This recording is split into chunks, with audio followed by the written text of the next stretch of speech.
ইফতার আবার তাড়াতাড়ি করা আরেকটা সুন্নাত। শিয়ারা এবং ইহুদিরা তাদের মধ্যে রোজা আছে, ফাস্টিং আছে। নবী করিম সাল্লাল্লাহু আলাইহি ওয়াসাল্লামের হাদিস আবারও আমরা স্মরণ করি, তিনি বলেছেন লা ইয়াজালুন নাসু বিখাইরিন মা আজ্জালুল ফুতুর ওয়া আখারুস সুহুর। এই মানুষ, এই উম্মত ততদিন কল্যাণের উপরে প্রতিষ্ঠিত থাকবে যতদিন তারা ইফতার তাড়াতাড়ি করবে আর সাহরি দেরিতে করবে। ইফতার তাড়াতাড়ি করা এর মানে হলো সূর্য ডুবছে আর দেরি করবেন না। শিয়ারা এবং ইহুদিরা তাদের মধ্যে রোজা আছে, ফাস্টিং আছে। তারা সেই রোজায় ইফতার করে হলো চতুর্দিক অন্ধকার হয়ে যাওয়ার পর, সূর্য ডুবার পর পর ইফতার করে না। তো এই জন্য নবী সাল্লাল্লাহু আলাইহি সাল্লামের আদর্শ হলো তার বিপরীত, অর্থাৎ সূর্য ডুবার পর পর ইফতার করে ফেলা, অতিরিক্ত বিলম্ব না করা। আল্লাহ আমাদেরকে আমলের তৌফিক দান করুন। ইফতারের দোয়া জানা আছে ভাই? কি দোয়া? আমরা একটা দোয়া কমন জানি বাংলাদেশে মানুষ, সেটা হলো আল্লাহুম্মা লাকা সুমতু আলা রিজকিকা আফতারতু। এটাও হাদিসে বর্ণিত হয়েছে, কিন্তু হাদিসের সনদ নিয়ে অনেকে কোনটা নিয়ে আলাপ তুলেছেন, প্রশ্ন তুলেছেন।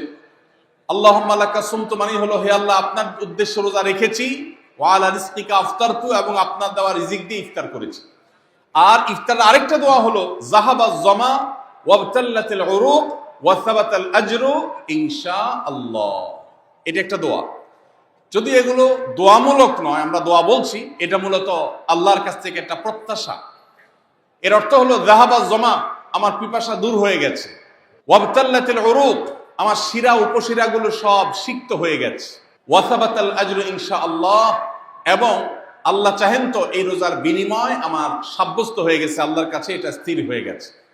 এটা হলো ইফতারের দোয়া। ইফতারের দোয়াটা কি ইফতারের আগে করব না পরে করব? ইফতারের দোয়াটা যারা ইফতারের আগে করার পক্ষে তারা হাত তোলেন, অল্প সংখ্যক মানুষ। আর বাকিরা সবাই কি পরের পক্ষে না মাঝখানের পক্ষেও আছেন লোক? সব পরের। মাশাআল্লাহ, সব সূক্ষ্ম সূক্ষ্ম মাসআলা দেখি গাবতলী মানুষ জানে, মাশাআল্লাহ, অনেক অগ্রসর দেখা যায়। আল্লাহ আমাদের সবাইকে দ্বীনের জন্য কবুল এবং মঞ্জুর করুন, মাশাআল্লাহ। ভাইরা আমার, ইফতারের দোয়াটা ইফতারের পরে করতে হয়, যেটা বেশিরভাগ মানুষ জানে না, কিন্তু আমি অবাক হলাম যে এখানে বেশিরভাগ মানুষ আপনারা জানেন, মাশাআল্লাহ, নলেজেবল মানুষ, বোঝা গেছে। ইফতারের দোয়ার অর্থের দিকে তাকালেই তো বোঝা যায় এটা আগে না পরে। দোয়ার অর্থের মধ্যে তাকালে আমরা দেখতে পাচ্ছি যে আল্লাহ শিরা উপশিরা সিক্ত হয়ে গেছে, পিপাসা দূর হয়ে গেছে, এগুলো তো ইফতারের পরেই হয়। অবশ্য আমি অর্থ আগে বলে দিয়েছি, সেটা দেখে হয়তো আপনারা অনেকে বুঝে ফেলছেন, মাশাআল্লাহ। তো যাই হোক, ইফতারের শুরুতে বিসমিল্লাহ বলে ইফতার করব আর শেষে এই দোয়া পড়বো। আল্লাহ আমাদেরকে আমলের তৌফিক দান করুন। রোজা রেখেছেন কিন্তু ইফতার করেন নাই, রোজা হয়ে যাবে কিন্তু সুন্নাত আদায় হবে না। এই জন্য ইফতার করা একটা সুন্নাত। আল্লাহ তাআলা আরহামুর রাহিমিন, এমন একটা মাস রমজান মাস, সারা বছর কিন্তু আমরা নাস্তা করি, সারা বছর যেটা নাস্তা করি রমজানে সে নাস্তাই করি। পার্থক্য হলো সারা বছর নাস্তা করি সকালে, রমজান নাস্তা করি সন্ধ্যায়।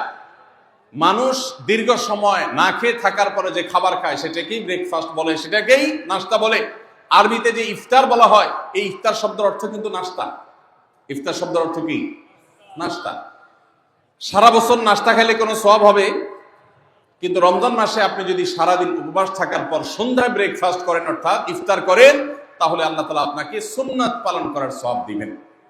এই জন্য ভাই, ইফতার করা একটা সুন্নাত। সাহরি এবং ইফতারে খেজুর খাওয়া, খেজুর দিয়ে সাহরি ইফতার করা।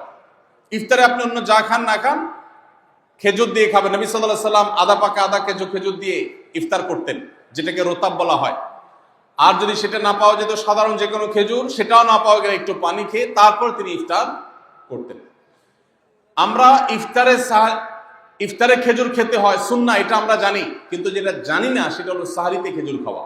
ভোর রাতে সাহরিতে খেজুর খাওয়া সুন্নত। এটা আগে কে কে জানতেন? হাত তোলেন। আগে জানতেন? মাশাআল্লাহ, হাত নামান। গত বছর রমজানে সাহরিতে ভাত তরকারি যাই খাইছেন না খাইছেন, একটা হলো খেজুর খাইছেন, কারা কারা হাত তোলেন? মাশাআল্লাহ, এদিকে সব আমল করা মানুষ, মাশাআল্লাহ।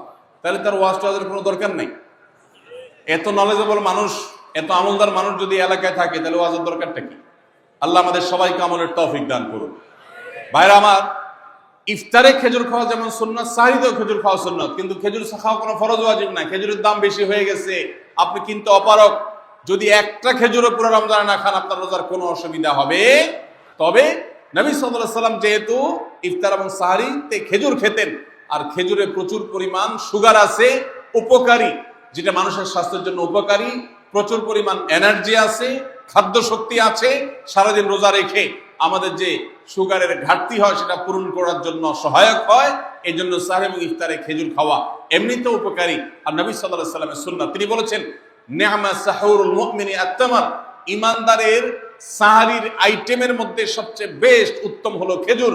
এজন্য অন্য যাই খান না খান একটু হলো, এক পিস হলো খেজুর খাবেন, ইনশাআল্লাহ সুন্নাত আদায় করার নিয়তে খেলে এই খেজুর সুন্নাতটা আদায় হয়ে যাবে। আল্লাহ তাআলা তা চাহেন। তো রমজান মাসে রোজা রেখে আমরা বেশি বেশি দোয়া করব। চলতে ফিরতে উঠতে বসতে দোয়া করতে পারেন। আমাদের মায়েরা অনেকে শুনছেন আমাকে, রমজান মাসে আপনি গৃহস্থলী কাজ করছেন, রান্না বাড়া করছেন, ঘর ঝাড়ু দিচ্ছেন, আর মনে মনে আল্লাহর সাথে কথা বলেন। দোয়া মানে আল্লাহর সাথে কথোপকথন। আল্লাহ আপনি আমাকে মাফ করে দেন, আমার বাবাকে মাকে মাফ করে দেন, সন্তানগুলোকে হেদায়েত দান করেন, চোখের পানি ফেলেন। নিয়মতান্ত্রিক দোয়া, বসে বসে হাত তুলে দোয়া করবেন কেবলামুখী হয়ে। আবার চলতে ফিরতে উঠতে বসতে, এমনকি ওযু নাই সে অবস্থায় দোয়া করবেন। নবী সাল্লাল্লাহু আলাইহি ওয়াসাল্লাম বলেছেন 3 ব্যক্তির দোয়া ফিরিয়ে দেওয়া হয় না। কয় ব্যক্তির দোয়া? লা তুরাদ্দু দাওয়াতুহুম, 3 শ্রেণী মানুষের দোয়া ফিরিয়ে দেওয়া হয় না। এর ভিতরে এক শ্রেণী হলেন মাজলুম, কারোর জুলুমের শিকার হয়েছে। এই ব্যক্তি জালেমের বিরুদ্ধে যে তার মনের আকুতি থাকে, বদদোয়া থাকে, আল্লাহ সুবহানাহু ওয়া তাআলা এটা ফিরিয়ে দেন না। এই জন্য পৃথিবীর ইতিহাসের কোন জালিম আপনি দেখাতে পারবেন না যেই জালিমকে আল্লাহ ছেড়ে দিয়েছেন, আল্লাহ ছাড় দিয়েছেন কিন্তু চূড়ান্ত ভাবে ছেড়ে দিয়েছেন, এমন কোন জালিম আপনি দেখাতে পারবেন না। এই জন্য ভাই কখনো কোন অবস্থাতে কারো প্রতি আমরা জুলুম করব না। আল্লাহ আমাদেরকে সেটা মানার তৌফিক দান করুন। তাহলে 3 ব্যক্তির দোয়া কবুল হয়, ফেরত দেওয়া হয় না। তার ভিতরে একজন হলো মাজলুম, যার প্রতি আপনি জুলুম করেছেন, সে আপনার বিরুদ্ধে যে বদদোয়া করে, এটা লাগবেই লাগবে, আজ হোক আর 2 দিন পরে হোক। নাম্বার 2, মুসাফির, যে ব্যক্তি সফরে আছে, সফররত অবস্থায় সে যদি দোয়া করে, সে দোয়া আল্লাহ তাআলা কবুল করেন। 3 নম্বর হলো রোজাদার ব্যক্তি, as-সাইম হাত্তা ইফতির, রোজাদার ব্যক্তি সারাদিন ভর রোজা করলে, ইফতার রাগ পর্যন্ত সারাদিন দোয়া করলে ইফতার রাগ পর্যন্ত তার দোয়া কবুল হয়। এই জন্য রোজা রেখে আমরা বেশি বেশি আল্লাহর কাছে দোয়া করবো ইনশাআল্লাহ।